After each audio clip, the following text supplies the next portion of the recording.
Hoy os cuento cómo el sistema le falló 2 veces a Débora Fernández. Nos remontamos al 30 de abril de 2002. Débora, ese día, había ido a clase de diseño gráfico, pero se encontraba mal y se fue un poco antes a casa. Por la tarde decidió salir a correr. Corrió por la playa de Samil, en Vigo. Era un recorrido que ella ya solía hacer. Parte del camino lo hizo con su prima. Al llegar al puente de Langares se despidieron. Débora le dijo que esa noche no iba a salir, que quería alquilar a Meli en el videoclub y quedarse en casa tranquila. A las 8:45 un conocido se cruzó con ella en la zona de Alcabre, apenas a 500 metros de su portal. Eso fue lo último que se supo de ella. Y esa noche su familia empezó a preocuparse porque Débora no vuelve. 10 días. 10 días de búsqueda, silencio y angustia. El 10 de mayo de 2002 el cuerpo de Débora aparece en una cuneta de Orrosal, a 40 kilómetros de Vigo.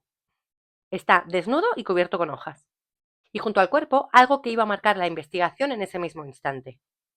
Alrededor del cadáver hay un preservativo junto a su funda, un pañuelo de papel y un cordón verde bajo el cuerpo. También encontraron restos biológicos dentro de la chica. Todo apuntaba a una agresión sexual. La policía trabajó en esa dirección. Pero ahí es donde empieza el primer giro de este caso. Porque la escena era todo mentira, era teatralizada. Los investigadores terminaron descubriendo que todo había sido orquestado para que la policía pensara que era un crimen sexual. Alguien acabó con su vida, introdujo restos biológicos en su cuerpo una vez fallecida y lo colocó todo de forma minuciosa. Eso no lo hace cualquiera, lo hace alguien que conoce a la víctima, que quiere borrar su rastro y que tiene sangre fría de sobras. Y aquí viene otro punto que me parece increíble y es que nunca se determinó oficialmente la causa de la muerte. El cadáver no presentaba ni signos de violencia ni de agresión sexual.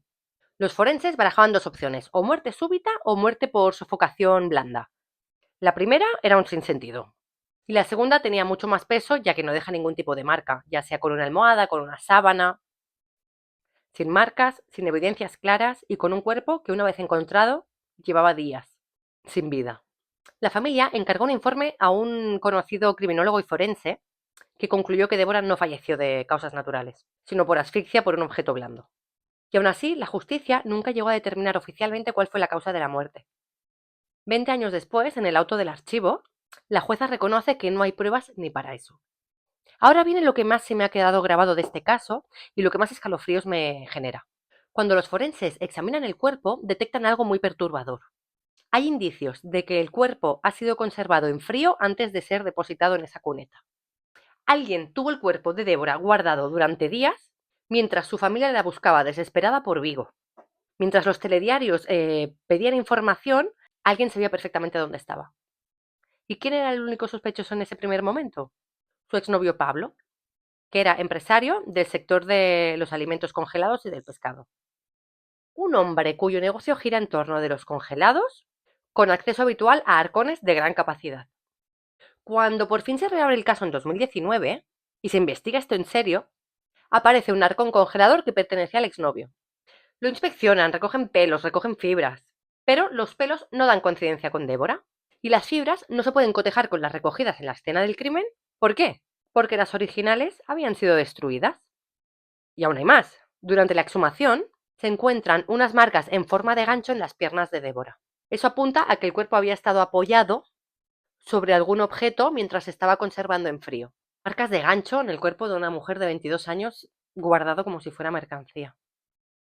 Ahora viene lo que más rabia me da, porque si el caso no se resolvió no fue solo por falta de pistas.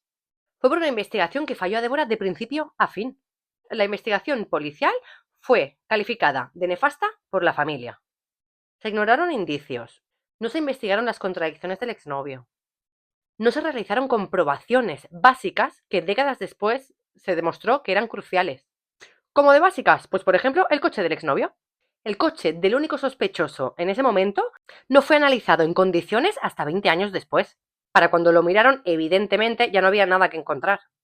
También existía el testimonio de un taxista que la había visto subirse al coche de alguien. De ese hilo tampoco se tiró como se debía.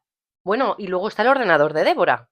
Años después de su fallecimiento, cuando alguien decide analizarlo, el disco duro aparece concienzudamente manipulado para poder borrarle el contenido. Algún experto informático no dejó rastro. Ese ordenador estuvo en dependencias policiales desde el 2006. Apareció vacío sin que nadie diera explicaciones. Pero espera que hay más. En el 2022, durante unas obras que hubo en la comisaría de Madrid, aparecieron traspapelados objetos del caso. Un móvil sin tarjeta SIM, cintas de vídeo, fotografías, oficios policiales, materiales del caso de Débora, olvidados. En una comisaría de Madrid, 20 años después. Hay además casi 30 huecos vacíos en el listado de llamadas telefónicas de Débora. Nadie nunca explicó ni quién los borró ni cuándo. 30 llamadas borradas del teléfono de la víctima y nunca nadie ha preguntado nada. La justicia tardó 20 años en señalar formalmente al exnovio de Débora. Llegó a declarar 4 veces, pero no compareció como investigado hasta el 2022. 4 veces como testigo y jamás nadie le investigó en serio. La prueba principal que siempre le señaló fueron la cantidad de contradicciones que tenía en sus declaraciones. Y como el cuerpo de Débora no tenía indicios de violencia, se creía que era una persona que la conocía, alguien con quien ella se había ido voluntariamente. Y aún así, el caso se cerró.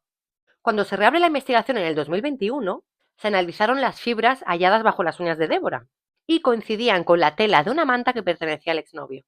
Fibras de su manta bajo las uñas de ella y aún así nada era suficiente. En 2019, gracias a la lucha incansable de la familia, el caso se reabre. Se exhuma su cuerpo. Se le practican nuevas pruebas de ADN. Se investiga el ordenador, el coche, el arcón, se citan testigos que no se habían citado. 5 años más de pelea. Y en junio de 2024, la magistrada del Juzgado de Instrucción número 2 de Tui acuerda el sobreseimiento y archivo provisional del caso. Las pruebas de ADN del único investigado no coinciden con las muestras encontradas en el escenario del crimen. La jueza concluye que hay hipótesis, pero que los mismos indicios permiten construir otras conclusiones y que por lo tanto no hay pruebas suficientes para sostener una imputación. Y el caso queda archivado. Pero incluso en ese momento hay un movimiento que lo dice todo. El exnovio presentó un escrito pidiendo que en el auto de archivo constara que había fallecido de forma indeterminada, no por un homicidio. Quería que el papel dijera que Débora había fallecido por nada, por arte de magia, sin que nadie la matara. La familia lo calificó como artimaña para limpiar su imagen y preguntó públicamente si ese comportamiento respondía al miedo de que algún día se supiera toda la verdad. El juzgado rechazó la petición y el caso quedó archivado como homicidio sin resolver.